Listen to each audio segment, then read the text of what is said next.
साधु शरण गप को उतरने से कुछ नहीं होगा। अब वो साधु बन के रहे तो ज़्यादा बढ़िया रहेगा। गेरुआ वस्त्र धारण कर लें, क्योंकि नाम साधु है तो बस उनको शरण में चले जाना चाहिए, कोई हिमालय पर्वत के शरण में या कहीं और जा कर के बसना चाहिए। वो राजनीतिक के लायक अब नहीं है, इसीलिए बोल रहा हूँ कि वो उनका मानसिक गड़बड़ा गया है, वो बेकार हो चुके हैं। बोकारो में अतिक्रमण हटाने को लेकर जारी हंगामे के बीच आज विस्थापित स्लैक अपार्टमेंट समिति के अध्यक्ष रघुनाथ महतो ने एक प्रेस वार्ता कर कई बड़े खुलासे किए। सबसे पहले बात करते हैं उस सोशल मीडिया विवाद की जिसने माहौल गर्म कर दिया। बीते दिनों साधु शरण गोप ने सोशल मीडिया के जरिए रघुनाथ महतो पर कई गंभीर आरोप लगाए थे। आपको बता दें, आइए सुनाते हैं साधु शरण ने सोशल मीडिया में क्या कहा था। इस षड्यंत्र का टूल्स में है रघुनाथ महतो, जो खुद एस पॉन्ड में बहुत बड़ा कारोबारी है। इसका कारोबार है सिटी सेंटर में, और साथ साथ ये एस पॉन्ड का अध्यक्ष है। लेकिन पुतला जलाने के लिए इसने उपयोग किया है बोकारो जुआ विस्थापित मंच का। अब आ जाइए रघुनाथ महतो। यही रघुनाथ महतो है जिसको 8 दिसंबर 2024 को सांसद जी ने मिलवाया है स्टील मिनिस्टर से, सेल चेयरमैन से अपने टिकट देकर। कन्हैया पांडे को भी 8 दिसंबर 2024 को अपने टिकट से ले जाकर के स्टील मिनिस्टर और इससे मिलवाया है ये सेल चेयरमैन से। दूसरा, जब शंकर रवानी का हत्या हुआ, जो दोस्त था रघुनाथ महतो का, रघुनाथ महतो के कहने पे सांसद ने आकर करके एसपी को किस प्रकार से डांट पिलाई है पूरा बोकारो जान रहा है।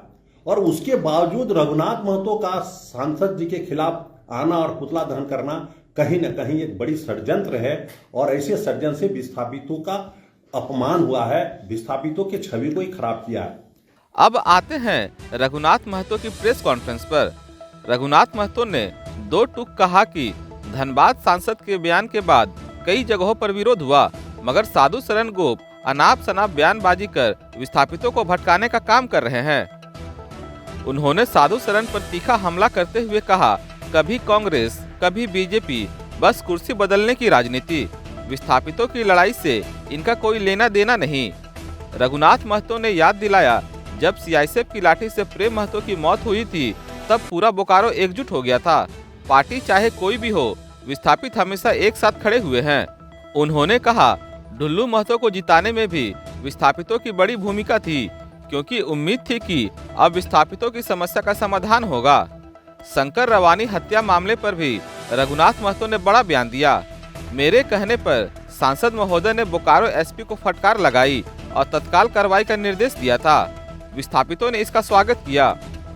दिल्ली में इस्पात मंत्री से मुलाकात पर भी उन्होंने साधु शरण को घेरा।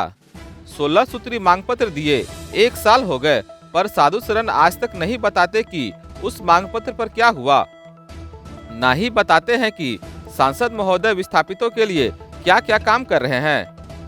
रघुनाथ महतो यही नहीं रुके, उन्होंने साधु शरण की राजनीति पर भी सवाल उठाया। कांग्रेस से टिकट ना मिला तो चुपके से बीजेपी में शामिल हो गए, किसी को पता ही नहीं चला। उन्होंने यह भी कहा, साधु शरण गोप कई आंदोलन करते रहे, पर फायदा सिर्फ उनके परिवार को मिला। 3 लोगों को नौकरी दिला दी। यूनियन चलाकर लोगों को बेवकूफ बनाना बंद करें। अंत में उन्होंने सोशल मीडिया विवाद पर साफ कहा, साधु शरण के आरोप पूरी तरह झूठ पर आधारित हैं। आज की प्रेस कॉन्फ्रेंस उन्हीं आरोपों का असली जवाब है। आइए सुनाते हैं रघुनाथ महतो ने प्रेस कॉन्फ्रेंस में क्या कहा। देखिए, आज इस प्रेस वार्ता के माध्यम से हम ये कहना चाह रहे हैं, पिछले दिनों जो सांसद महोदय का जो अतिक्रमण के पक्ष में जो बयान आया था, उस पर हम लोगों ने पुतला दहन किया था। और उस पुतला दहन के कार्यक्रम से हमारे एक विस्थापित नेता जो हुआ करते थे, अब वो विस्थापित नेता है नहीं, अपने आप भले कहें लेकिन है नहीं, उनको बहुत ज़्यादा तितकी लगा है, पेट में दर्द हो रहा है। तो वो कह रहे हैं कि जो सांसद महोदय जो है पूरे विस्थापित के लिए इस्पात मंत्री के पास लेके गए, शंकर रवानी की हत्या में बहुत बढ़ चढ़ करके एसपी को फटकार लगाएं। तो मैं कहना चाहता हूं कि यहाँ के विस्थापित जो है, जब सांसद महोदय यहाँ पर चुनाव लड़ रहे थे तो सभी कोई पार्टी छोड़ करके माटी को पकड़ करके उनको वोट करके चुनाव जिताने का काम किए। तो आशा और उम्मीद तो उन्हीं के साथ करेंगे ना। तो जब आशा और उम्मीद से जब उनको किए तो भाई निश्चित रूप से शंकरवानी का मामला था, उसमें उनको कहा गया कि शंकरवानी के साथ साथ ऐसा ऐसा घटना हो रहा है, तो उन्होंने एसपी को अपना जो भी फटकार लगाया। अब देखे होंगे कि उसके बाद हत्या भी हो गया, उसमें एसपी साहब को शंकरवानी के चलते सांसद महोदय आए, फटकार लगाएं, अच्छी बात है, उसके लिए यहाँ के विस्थापित जो उनको धन्यवाद दिए, आभार प्रकट किए। लेकिन अभी आपका अप्रेंटिस के जो साथी थे हमारा शहीद प्रेम महतो, उनकी भी शहीद हो जाने के बाद जो है 50 लाख का मुआवजा का सांसद महोदय ने बात किया और ये भी कहा कि ये प्रत्येक महीना जो है 50-50 आदमी को नियोजन में रखा जाएगा और परमानेंट नौकरी के लिए आगे प्रपोजल बढ़ाया जाएगा, जिससे सबको परमानेंट नौकरी हो जाए। आज लगभग 8 महीना दिन बीत गया, कहाँ अभी तक उसका कुछ हुआ है। तो हम क्या समझें कि सांसद महोदय यहाँ के विस्थापित के लिए काम किए, और उसके बाद क्या, अभी अतिक्रमण जो बीएसएल प्रबंधन के द्वारा हटाया जा रहा था और उसमें सांसद महोदय बयान दे रहे हैं कि जो अतिक्रमण हटना नहीं चाहिए। तो क्या यहाँ से हवाई जहाज नहीं उड़ेगा, यहाँ का बोकारो का सौंदर्यीकरण नहीं होगा? और उसमें हमारा साधु शरण गोप जी कह रहे हैं कि रघुनाथ महतो कांग्रेसी है और कांग्रेस के अनूप सिंह के कहने पर ऐसा किया जा रहा है। तो इसमें पार्टी पॉलिटिक्स वाला कहाँ से बात आ गया भाई? ये तो विस्थापित के चोट दिए हैं, वो बोलते हुए एकदम अंगार की तरह निकला है और वो पुतला दहन किया, तो इसमें कहाँ गलत किया है? और आपको तितकी लग रहा है। अगर यदि आपको इतना ही अगर लगता है कि सांसद महोदय विस्थापित के हितैषी हैं, तो क्यों नहीं हमारे उत्तरी क्षेत्र के जो 19 गाँव जो पंचायत में शामिल हैं, क्यों नहीं इस्पात मंत्री और आपका सेल चेयरमैन से एनओसी दिलवा करके पंचायत करवा दी? आज पंचायत करवा देते हैं, यहाँ के लोगों को रोजगार मिलता है, यहाँ के लोगों को बहुत सारा कुछ लाभ मिलता, लेकिन आज सारे लाभ से तो वंचित है यहाँ के लोग। ऊपर से आपका साधु शरण गोप कह रहे हैं कि रघुनाथ महतो एस्पॉन में व्यवसाय कर रहा है और क्या बोलते हैं कि सेक्टर 4 में ठेकेदारी कर रहा है। तो भाई व्यवसाय कौन नहीं करता है? सारे लोग व्यवसाय करते हैं। व्यवसाय यहाँ तक सांसद, विधायक, मंत्री, सारे लोगों का व्यवसाय चलता है। बिना व्यवसाय का किसी का भी जीविका नहीं चलेगा। हमने भी अपना व्यवसाय अपना कर रहा है, अपना जीविका चला रहा है, साथ साथ में हमने यहाँ के विस्थापितों को रोजगार भी दे रहा है। हम पूछते हैं साधु शरण गोप जो यूनियन चला रहे हैं, कितने लोगों को रोजगार दिए हैं? एक भी लोगों को तो रोजगार नहीं दिए। साधु शरण गोप को हम बोले उनको संन्यास लेना चाहिए, साधु बन जाना चाहिए, सब राजनीति मत करे, चूँकि आपसे कुछ होने जाने को नहीं है। बार बार आप बोलते हैं रिकॉर्डधारी भूख हड़ताल का हम है, 19 दिन आप भूख हड़ताल किए हैं। अरे भूख हड़ताल 19 दिन किए, फायदा किसको मिला? आप अपना फायदा लिए हैं, अपने परिवार में 3-3 व्यक्ति को नौकरी दिए हैं, अपने घर का आदमी को नौकरी दिए हैं, कहाँ विस्थापित को नौकरी दी है सारे लोगों को? और ना कहाँ एक भी विस्थापित व्यक्ति को आप रोजगार दे पाए हैं? कहीं पर दिखाए? आज रघुनाथ महतो के ऊपर उंगली उठाते हैं कि रघुनाथ महतो एस्पॉन में व्यवसाय कर रहा है। मैं कहता हूं कि कौन ऐसा व्यक्ति है जो व्यवसाय नहीं करता है? कौन सांसद और विधायक है जो इसका व्यवसाय नहीं चलता है? सभी लोग व्यवसाय करते हैं। अगर व्यवसाय नहीं कर, साधु शरण के लोग बताएं कि अगर वो व्यवसाय नहीं करेंगे तो उनका जीवन कैसे चलेगा? उनका भी कहीं ना कहीं व्यवसाय चलता होगा जिसके चलते उनका जीवन चल रहा है। तो हर कोई स्वतंत्र है व्यवसाय करने के लिए। हम भी व्यवसाय करते हैं, और हम अगर यदि व्यवसाय करते हैं तो अपने विस्थापित को भाई को रोजगार दे के करते हैं। किसी का हक अधिकार छीन के नहीं करते हैं, और न किसी का लूट के करते हैं, न ठग के करते हैं। आपको पता होना चाहिए कि जब विस्थापित के साथ कोई भी दुर्घटना होती है तो कोई बैनर नहीं, किसी भी बैनर विस्थापित का रहता है तो सारे लोग जुट जाते हैं।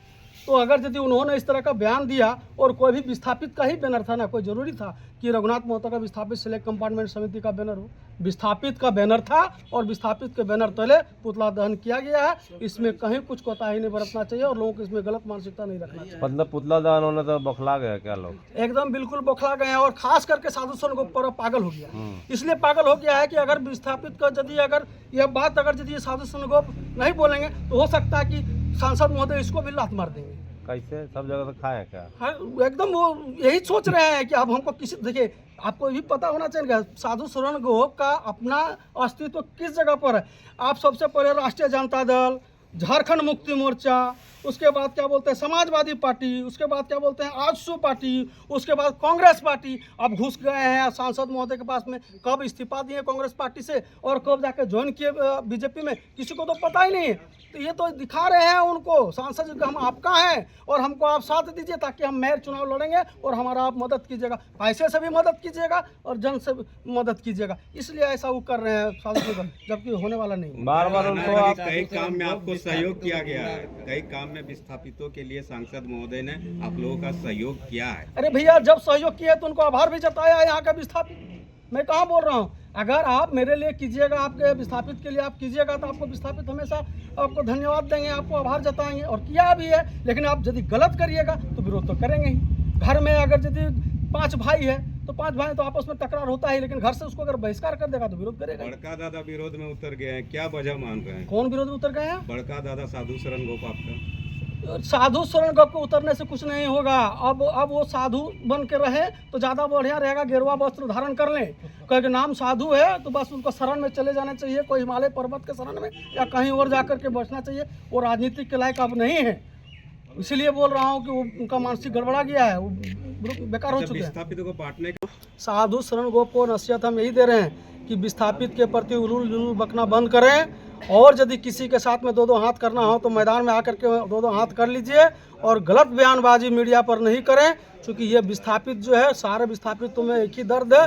नियोजन, रोजगार, पुनर्वास, मुआवजा, रोजगार, सब का दर्द है। आप उसको आप खत्म करने का प्रयास मत कीजिए, क्योंकि अभी आप जो अतिक्रमण का पक्ष में आप भी बात कर रहे हैं तो इसका मतलब साफ जाहिर होता है कि आपको भी विस्थापित के प्रति दर्द नहीं है। हम इसलिए उनको कहना चाहते हैं कि ये सब बिना मतलब का बयानबाजी ना करें और शांति से रहें। और साधु, अब उम्र गुजर गया है तो आप साधु बन करके आराम से घर में रहिए, क्योंकि आपने अपना आंदोलन करके 3 व्यक्ति को नौकरी ले लिया है और रोजी रोटी उसी से चलाइए।